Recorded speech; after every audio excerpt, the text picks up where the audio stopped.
parce qu'il n'a aucune supériorité sur lui.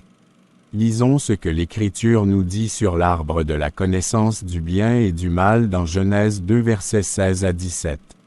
Jéhovah Dieu a commandé à l'homme. Tu dois manger de tous les arbres du jardin. Mais tu ne dois pas manger de l'arbre de la connaissance du bien et du mal, car le jour où tu en mangeras, tu mourras sûrement. Bien qu'il s'agisse d'une liberté, cette liberté de choix n'était pas laissée à l'homme d'en jouir selon sa propre volonté. Père, vous voulez dire que c'est parce qu'Adam et Ève ont choisi le fruit de l'arbre de la connaissance du bien et du mal sans la permission de Dieu qui a entraîné leur mort spirituelle. Comment cette mort est-elle survenue? Certainement mon fils, ils n'avaient pas le droit de jouir de cette liberté de choix. Manger le fruit de l'arbre signifie faire le choix d'être autonome, n'ayant aucune autorité à craindre. C'était la volonté de la femme. Elle voulait être comme Dieu connaissant le bien et le mal, ce qui signifie être libre d'agir dans le bien et ou le mal quand elle le veut sans avoir besoin de la permission d'aucune autorité.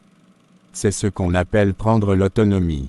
Par conséquent, après avoir pris la décision d'être libre sans aucune autorité de craindre en conséquence, ils ont perdu la présence de l'arbre de vie et sont devenus, nus, spirituellement morts.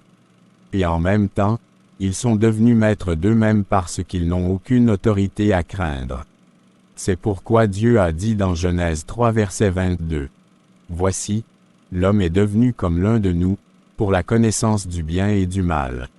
Empêchons-le maintenant d'avancer la main, de prendre de l'arbre de vie, de le manger et de vivre éternellement. Le fait qu'ils sont devenus comme Dieu pour la connaissance du bien et du mal signifie qu'ils se sont rendus égaux à Dieu, autonomes, libres d'agir dans le bien et ou le mal, sans avoir besoin de la permission d'aucune autorité, ils sont devenus leur propre autorité et volonté. Père, si Christ était l'arbre de vie dans le jardin, qu'est-ce que cela signifie? Empêchons-le maintenant d'avancer sa main, de prendre de l'arbre de vie, de le manger et de vivre éternellement.